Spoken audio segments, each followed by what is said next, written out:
The Lord be with you. A reading from the Holy Gospel according to Matthew. When Jesus entered Capernaum, a centurion came to him, appealing to him and saying, "Lord, my servant is lying at home paralyzed in terrible distress." And Jesus said to him, "I will come and cure him." The centurion answered, "Lord, I am not worthy to have you come under my roof, but only speak the word, and my servant will be healed. For I also am a man under authority, with soldiers under me, and I say to one, 'Go,' and he goes, and to another, 'Come,' and he comes, and to my slave, 'Do this,' and the slave does it."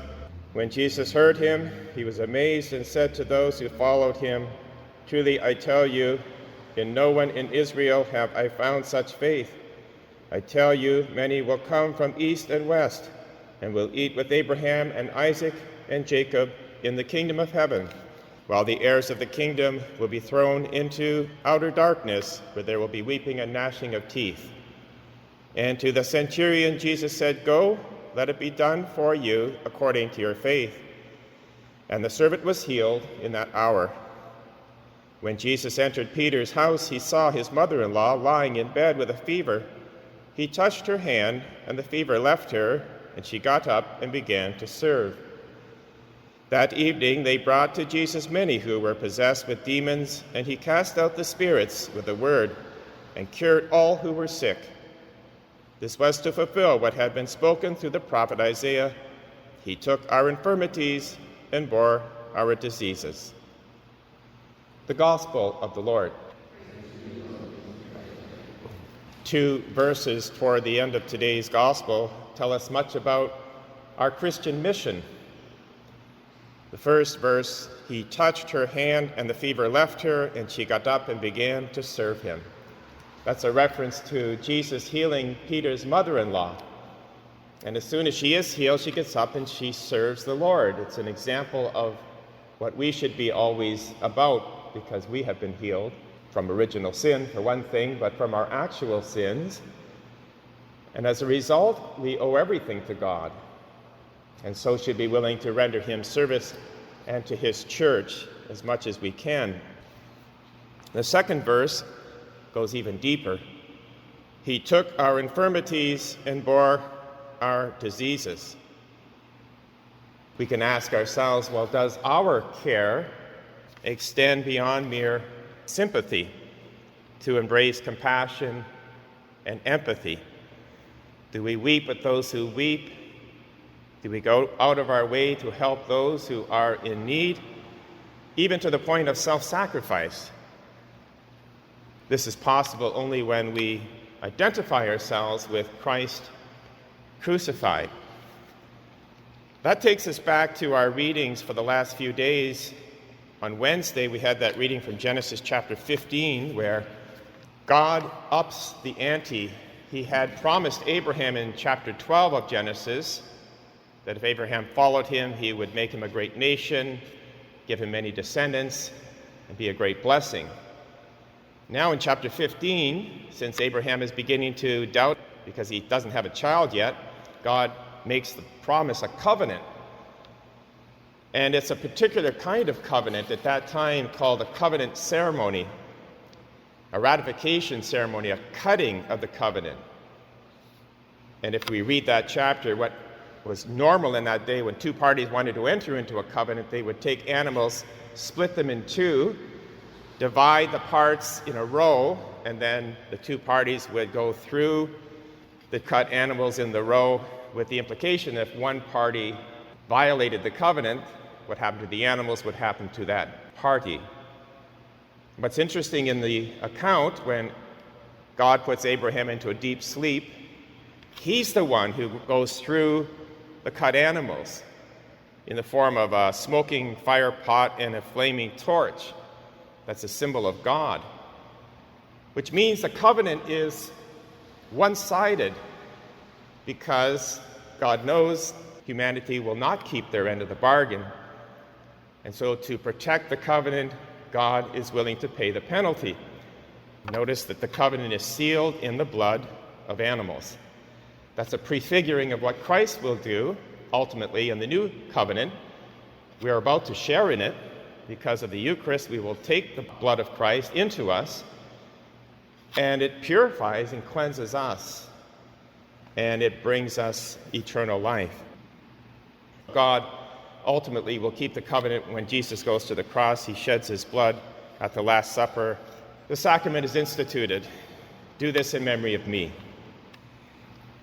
That was chapter 15 of the book of Genesis. Unfortunately, Abraham and Sarai have further doubts, to the point that Sarai gives to Abraham her concubine, and Abraham enters into her in order to conceive a child, despite the promise that was elevated into a covenant by God that Abraham would be a multitude of descendants. There's big distrust there. There's infidelity to the marriage. And as a result, sin. And the whole promise now is in doubt. But God comes to the rescue. In chapter 17 of Genesis, which was the reading for Friday, God says, I am God Almighty. Walk before me, Abraham. Be blameless. Then he changes his name. He says, no longer will your name be Abram, but Abraham. Abram means exalted father. Abraham means father of a multitude. So he's again reaffirming the promise and the covenant. And he gives a sign of the covenant, so that brings it even to a further stage. The sign will be circumcision. It's kind of like an Old Testament sacrament. It points forward, as sacraments do. It's an outer rite with an inner symbol. It points forward to the cutting away of the stubbornness of fallen humanity, a circumcision of the heart, which is what now we are called to do. Take away those hardened parts of our soul, stubbornness, and submit to God. That circumcision in the Old Testament prefigures baptism, and we've entered into baptism. Baptism cuts away original sin, purifies our hearts. So Abraham used to sacrifice animals. Now he's being told to sacrifice part of his very body in circumcision. He will then be asked to give his only beloved son, Isaac, in sacrifice. There's an elevation which again points forward to the ultimate sacrifice that God gives his only beloved son, Jesus Christ, who sacrifices on the cross for us. All of this has been God's generosity poured out. And so when we get to today's first reading now from Genesis chapter 18, we see a response of Abraham that we're called to follow. Abraham sees three strangers in the distance. He rushes to invite them into his tent, showing great hospitality. If you read the language, he's rushing, he's hastening to provide for these three strangers. He kills the calf, prepares a great meal, and shows he's willing to serve. In the first reading, Abraham says, "My Lord, if I find favor with you, do not pass by your servant." Now that's a repeated phrase in Scripture, that the Lord is about to pass someone by, and the question is, will we invite God to stop and render service? Like on the road to Emmaus, the Lord was about to pass by, but he was invited in to have that meal, and during the meal, Christ appeared in the sacrament. Will we miss the divine visitation is the question. And that's a question we have to ask every day, because God does come to us in very strange ways, in the needy, in the poor, in the sick, those who are hurting. That's Christ. Will we allow him to pass by without rendering service? It's a big question for us today, and we need God's grace to carry it out. Ultimately, Abraham serves God, and how does God respond? He cannot be outdone in generosity. He says to Abraham and to Sarai, this time next year you will have a child. And indeed, that happens. Isaac is born. Notice the statement by God, is anything too hard for the Lord? That's a question we can ask ourselves every day. Let's say we're going through an addiction or a bad habit or a real strained relationship with someone, and we begin to despair, but we can ask, is anything too hard for God to act in my life? And then we open ourselves to his healing remedies, and then we serve by giving ourselves to the Lord and to those who are in need.